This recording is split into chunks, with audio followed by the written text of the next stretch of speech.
session ay dadaan.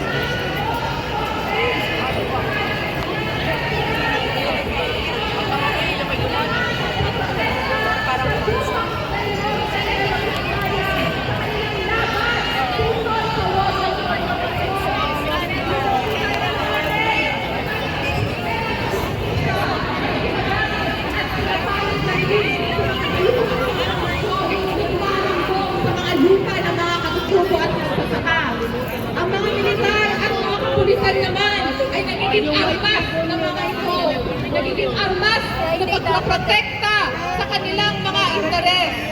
Ngunit hindi rin doon nagtatapos ang makarahasan ng Estado, mga kasama.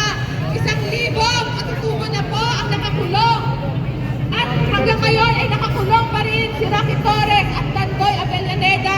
7 taon na nakakulong, 7 taon ng kanilang buhay na hindi na maibabalik ng Estado. At mas masahol pa ay ang mga kinitil na ng buhay ng mga pasismo. Katulad lamang ni na Eleuterio King, ni Tony Cuba at ni J.L. Maligday. Ang aming galit, ang aming lakas, mga kasama, kaya kasama ng pagkukuntina ay pagpugayan din po natin ang mga malakasang protestang masa laban sa Pandarambong. Pagpugayan po natin ang mga mamamayan ng Dupax del Norte sa kanilang laban sa Wagal Corporation. Pagpugayan natin ang mga mangyan sa kanilang laban sa Peaceland Corporation. Pagpugayan ang mga magahan Bukidnon sa pagtutol sa land grabbing ng plantasyon. At pagpugayan natin ang mga pambansang minorya na tuloy-tuloy lumalaban sa Pandarambong sa kanilang lupain. Sila po ang nasa unahan ng laban para sa lupa at buhay. Alalahanin natin, mga kasama, na laging makatarungan ang ating paglaban. Lupang ninuno! Depensahan! Depensahan! Ipaglaban! Depensahan! Depensahan! Ipaglaban! Lupang ninuno! Lupang ninuno! Depensahan! Depensahan! Ipaglaban! Depensahan! Depensahan! Ipaglaban! Lupang ninuno! Muli, maraming salamat po kina Jonathan Doroha mula sa Kasama Timog Katagalugan at kay Punaay Claver ng Katribu. Ngayon naman, pakinggan natin si Ronel Arambulo, ang ikalawang tagapagulo ng pambansang lakas ng pambansang mawawalakaya, at si Clarice Palce, ng Secretary General ng Gabriela. Abante! Babae! Palaban! Militante! Isang maalab at mapagpalayang buwan ng mga magsasaka, buwan ng mga tagapaglikha ng pagkain ng ating bansa, ang ipinapaabot ng mga mangingisda sa ilalim ng pambansang lakas ng Kibusang Mamalakay ng Pilipinas o Pamalakaya Pilipinas.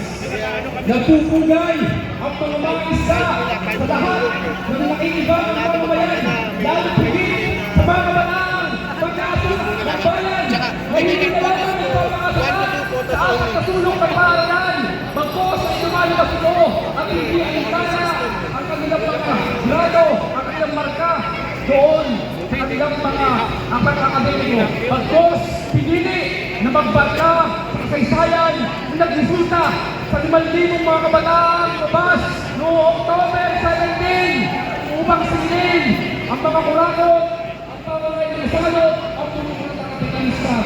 Pangunahin si Bongbong Marcos. Mga kabataan, kayo ay mga anak na mga tagapagbigay ng yaman ng ating bansa. Subalit hindi lamang kayo anak ng mga tagapagbigay ng yaman ng ating bansa. Higit sa lahat, mga anak kayo ng bayan. At ang responsable ng anak ng bayan ay hindi papayag na pinahihirapan ang kanyang ina, ang inang bayan. At dahil kayo ay mga responsable ng anak ng bayan, yan ang dahilan kung bakit nakapito kayo ng mga kabataan, mga anak ng bayan, upang susuka sa laban ng mga magsasaka, sa laban ng mga mangisda, sa mga iba't ibang sektor ng ating bitunan at isinapili ang kanilang. Taon-taon, ginugusin na natin ang buwan ng mga kapagpagaan at kaya ng ating bansa. subalit taon-taon, napansin-pansin, patuloy na lumubog sa kanilang ng kahirapan ang mga mangisda dahil sa matinding korupsyon na nagaganap dito sa ating bansa. Korupsyon sa pagwasak sa aming kabuhayan. Korupsyon sa pag-alis na karapatan ng mga mangisda na pakinabangan ng kabuhayan. Ang isa, ang issue ng 15th anniversary municipal water na pinapasok ang ilang anniversary na talakaya kinakayunan ng gobyerno ng Bongbong Marcos. Ang sa aming mga mangisda, pinisip ng mga kailangan. Pero, ang sa mga sa kanilang mga pero pinapasok ang nila at inaagawan ng kabuhayan ng mga mangisda.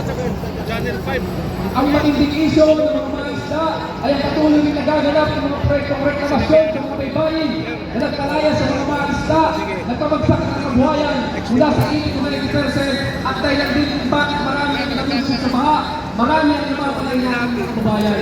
Kaya mga kabuhayan, tandaan nito, ang pagpatay sa akin, ang piso may kasalanan, ay ang reaksyon ng gobyerno mula sa nagdaang administrasyon hanggang sa kasalukuyang administrasyon ni Bongbong Marcos. Hindi ito kapalaran, ginagawa nito sa akin. Kaya naagsaw malawak ang mga mamayan at nagpuprotesta upang labanan ang ganito ay sistiyo ng korupsyon dito sa ating bansa. Maliban sa mga baybayin, hanggang doon sa laot, partikular sa West Philippine Sea, inaagawan ang mga mangisda ng karapatan at pakinabangan ito. Biktima kami ng interes sa pandarambong, ang lutong-ulong salot ang nagkakay ng Sambayo Pilipino, ang interes ng China, pangungahin ang interes ng Estados Unidos. Matatandaan natin, yung panahon ng Duterte, kabila, may pagtagumpay natin ang mga namatay. At ngayon sa panahon ng Bongbong Marcos, walang pag-pinag-iba kay Duterte, parehong ni Evangelista.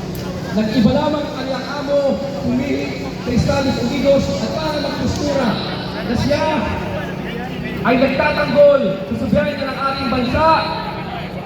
Ginagamit nila ang maritime dispute ng China, ng Pilipinas sa China. Pero ang totoo, ang kanilang sinusulong ay para sa Pilipinal na interes, para magpalakas ng kanilang relasyon sa Asia at pangdambong pagkikitaan ang pagbibenta ng armas na kumikita ang US ng gas natin. Dahil nakukuha ito sa Pilipinas. Yan ang malinaw na batayan kung bakit patuloy naghihirap ang mga mangisda, ang mamamayang Pilipino. Walang iba na nagpapahirap sa atin, walang iba na ugat